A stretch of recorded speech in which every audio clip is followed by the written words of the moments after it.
Buying your first home is supposed to mark the beginning of a new life, but for one young couple, it becomes the start of an endless nightmare. A strange real estate agent takes them to a quiet neighborhood called Yonder, where every street is identical. No matter which direction they drive, they always end up back at the same house. Escape is impossible. Then, the following morning, a mysterious baby appears outside their door with a single note: "Raise the child, and you'll be released." The story begins with a newly hatched cuckoo pushing one of the host bird's eggs out of the nest, followed by the host's newly hatched chick. When the host bird returns, it unknowingly feeds worms to the cuckoo as if it were its own offspring. Meanwhile, a young woman named Gemma works as a primary school teacher, giving her students a lesson about trees. After class, she notices one of her students standing alone in the garden, staring at a lifeless bird. Her student asks what happened, and Gemma explains that a cuckoo may have thrown the birds out of their nest so it could take their place.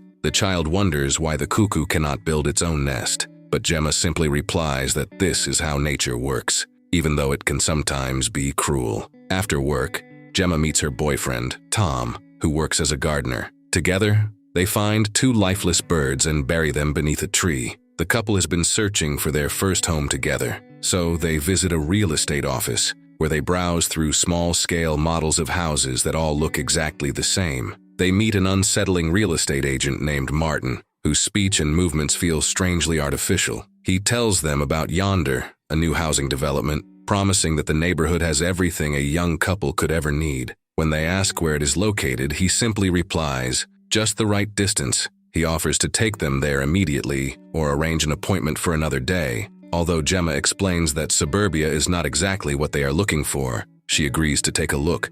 Martin drives them to Yonder, where every house is identical. Each one is painted green, with a single tree standing in the front yard. The streets are perfectly clean, the clouds look like painted shapes, and there is not another person anywhere in sight. Martin takes them inside house number 9. Even the interior is painted entirely in green. The house is fully furnished, yet completely devoid of personality. He tells them to explore the house. When they go upstairs, they find that the children's room has already been painted blue in anticipation of a baby boy. Martin then shows them the master bedroom, where 2 t-shirts are neatly laid out in front of the bed. Afterward, he leads them into the backyard. When they turn around, however, Martin has vanished without a trace. They search the house for him, but he is nowhere to be found. Stepping outside, they discover that his car has disappeared as well. The couple gets into their car and decides to leave. No matter which direction Gemma drives, every road eventually leads them back to house number 9.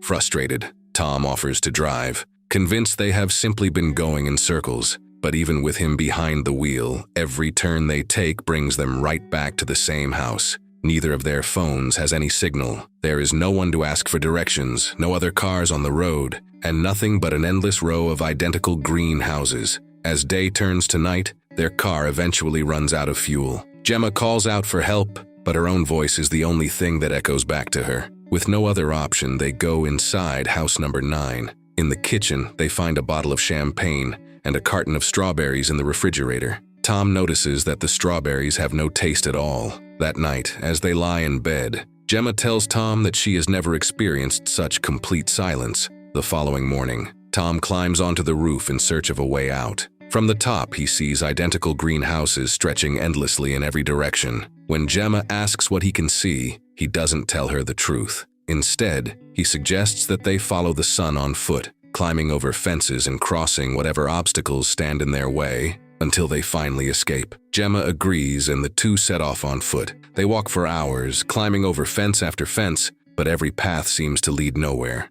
Eventually, Tom becomes too exhausted to continue. Just then, Gemma notices a light coming from one of the houses. When they go inside, they find a bottle of champagne and strawberries waiting on the table, revealing that they have somehow circled back to house number 9. Outside, they discover a cardboard box containing food and other basic supplies. Tom carries it inside, empties its contents, and uses the box to set the house on fire. When Gemma asks why, he explains that he is trying to send a smoke signal. They sit outside and watch the house burn, and, completely exhausted, eventually fall asleep. The next morning, they wake up to find another box in the middle of the road. This time, it contains a newborn baby and a note promising that they will be released if they raise the child. Gemma tells Tom that it is a boy. They also discover that house number 9 is completely intact, as if it had never burned down. Months pass, and the couple puts a giant help sign on the roof in the hope that someone will see it. Meanwhile, the baby grows at an unnatural rate and soon resembles a young boy. He constantly watches Gemma and Tom, mimicking their voices and behavior. He begins repeating a conversation they had earlier about escaping, then starts imitating their arguments, including Tom insisting that he is going crazy and Gemma saying that the food in yonder is making her sick. Later, they measure the boy's height and realize that he has grown remarkably tall in just 98 days. When he calls Gemma mother, she firmly tells him that she is not his mother. The boy immediately begins screaming at an impossibly loud volume, making it clear that he is hungry. Although he looks human, his behavior leaves no doubt that he is something else entirely. Tom fills the empty box with all of their waste and leaves it outside on the road. Armed with a pickaxe, the three of them wait in the garden, hoping to ambush whoever delivers the food, but no one ever appears. Gemma wonders why they keep trying when nobody comes while they are watching. Tom replies that it is no different from painting "help" on the roof, even though no planes ever fly overhead. Gemma tells Tom that the boy is always watching them, but Tom insists that the creature is not a boy. He begins smoking and casually flicks his cigarette toward the child. When the cigarette lands on the ground, the grass suddenly retreats from the spot where it fell. Tom strikes the exposed patch with his pickaxe and discovers a strange yellow substance beneath the surface. Convinced that something is hidden underground, the couple begins digging a hole. Meanwhile, Gemma notices that the box from the street has disappeared. She asks the boy if he moved it, but he denies knowing anything about it. Tom continues digging, wondering where the grass roots and the layers of soil have gone. When Gemma begs him to stop, he pleads with her to let him keep digging. Later that night, Gemma asks Tom why he spent the entire day digging. He tells her that the hole must have a bottom and that it has to lead somewhere. The two share an intimate moment while the boy silently watches them. The following morning, after breakfast, Tom says that he is going back outside to continue digging. Gemma offers to help, but he refuses, explaining that they do not have enough tools for both of them. Tom spends the entire day digging the hole, while Gemma is left alone in the house with the boy, who sits in front of the television watching abstract, fractal-like patterns. As day turns to night, Tom is still outside digging, and Gemma sits alone in her car. Tom joins Gemma in the car and tells her that he can smell something real inside it. It is not necessarily a pleasant smell, but at least it feels genuine. Gemma admits that she has been sitting there breathing it in, pretending she is back home. Tom accidentally turns on the radio, and they realize that the car's battery is still working. Gemma switches on the headlights and begins dancing in front of the car. Tom turns up the volume and joins her. Drawn by the music, the boy comes outside, watches them dance, and starts imitating their movements. While copying them, he accidentally shoves Tom, causing him to hit his head on the curb. Furious, Tom grabs the boy and throws him to the ground. Gemma picks the boy up and makes sure he is not hurt. Back inside the house, she gently explains that sometimes people need to be alone and cannot spend every moment with him. She tucks him into bed, but when he calls her mother once again, she firmly reminds him that she is not his mother. Without warning, the boy begins screaming. Gemma rushes back into the room and tells him that they have already fed him. She asks what he wants, but he refuses to stop. Finally, she yells at him to be quiet. He falls silent for a brief moment, only to start mimicking Tom's voice, repeating his desperate pleas to let him keep digging. Frustrated, Gemma storms out of the room. The following morning, the boy walks into their bedroom and immediately begins screaming again. While having breakfast, Gemma notices that Tom has become increasingly withdrawn. When she tries to talk to him, he barely responds, saying only that he is going back outside to continue digging. As he works, he hears a strange sound coming from beneath the ground. He presses his ear against the earth to listen more closely, then begins digging even faster. That night, the same mysterious sound wakes him from his sleep. He rushes downstairs and finds the boy sitting in front of the television, watching the familiar fractal-like patterns. Tom switches the television off, but the boy immediately turns it back on. Gemma turns it off once more, only for the boy to switch it back on again. Realizing there is no point arguing with him, they leave him alone and return to bed. The following morning, the boy is screaming while Gemma desperately tries to calm him by pouring him a glass of milk. Tom snatches the boy's bowl, smashes it against the wall, and drags the screaming child outside. He locks him inside the car, When Gemma asks for the car keys, Tom forcefully pulls her back into the house and tells her to leave the creature where it is. He insists that she must not feed it, play with it, or have anything to do with it. He declares that he is done helping it. Tom argues that if whoever brought the boy there does not want it to die, they will eventually come back for it. Gemma asks what they are supposed to do if no one ever comes. Are they just supposed to let him die? Tom corrects her, insisting that the creature is an it, not a human being. He believes that if the boy dies, whoever trapped them there might finally let them go. Gemma snatches the keys from Tom and releases the boy, believing that killing a child-shaped creature would cost them the last of their humanity. Tom feels deeply betrayed by her decision. That night, he continues digging while Gemma watches him from the window. Later, she tells the boy that Tom will eventually grow tired and come back to sleep, then gently encourages him to go to bed as well. The boy lies down, and Gemma quietly lies beside him. He wraps his arms around her and falls asleep while Tom spends the night sleeping alone inside the hole he has dug. The following morning, he climbs out of the pit and silently sits at the table, eating breakfast by himself. Gemma and the boy lie together in the garden. She tells him that he is a mystery she intends to solve. As she looks up at the sky, she notices that every cloud has the exact same perfect shape.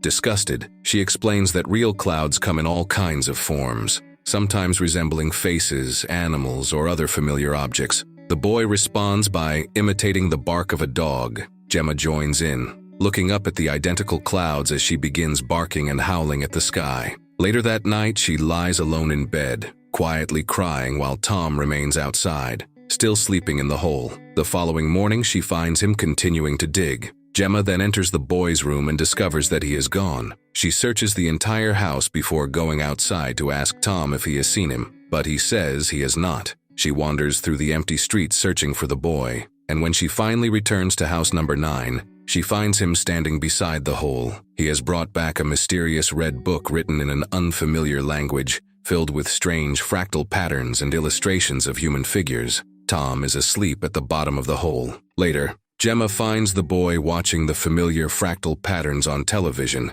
and asks where he has been. He calmly replies that he was solving a mystery.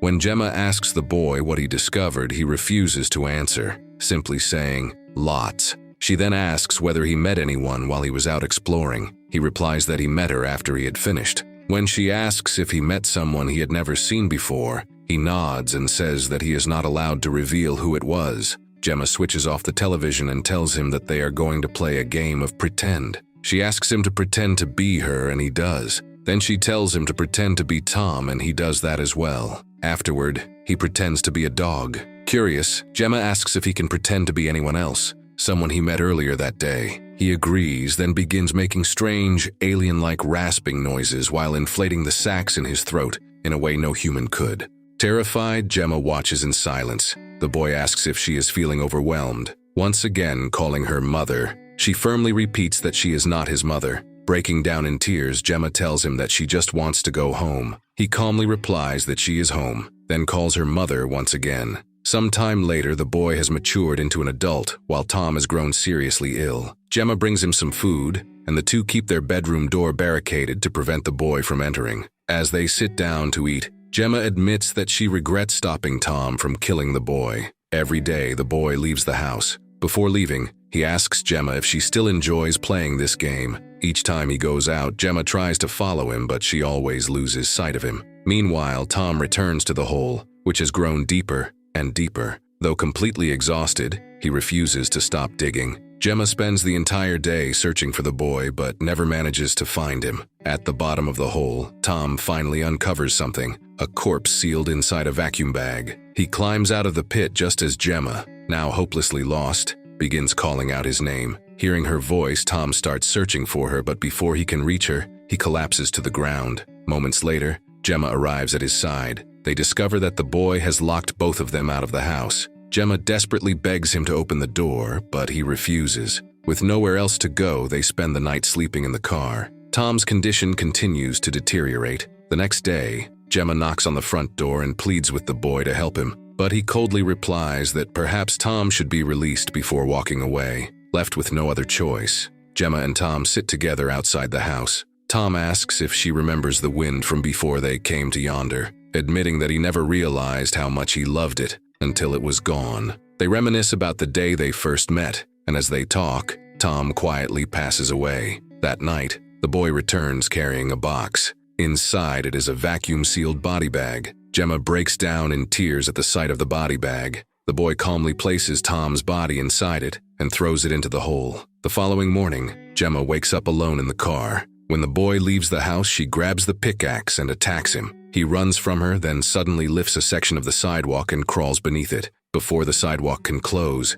Gemma wedges her pickaxe underneath and follows him inside. As she navigates the underground labyrinth, she passes beneath countless identical houses, crashing through walls and doors. Eventually, she enters a room illuminated by a red light, where she sees a young boy living with a woman seated at a table. Before she can react, the floor beneath her gives way, and she begins sinking through it. She emerges inside a green room, where a couple is making out while a young boy silently watches them. Moments later, she is pulled beneath the bed and falls into a purple room, where she discovers the body of a dead stranger. She falls once again, and suddenly finds herself back inside house number 9. Staggering outside, she collapses in the middle of the road. Meanwhile, the adult boy quietly paints over the height markings on the wall. He then places Gemma inside another vacuum-sealed body bag and explains that a mother prepares her son for the world, and once she has fulfilled her purpose, she is released. With her final strength, Gemma says that they only wanted a home.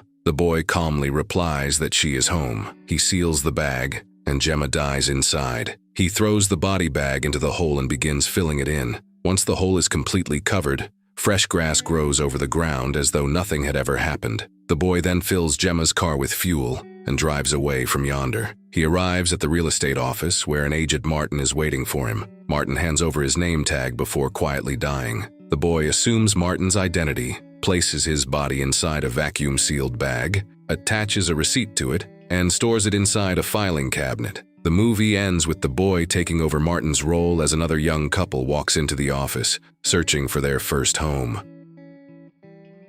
Like and subscribe the channel for more videos like these.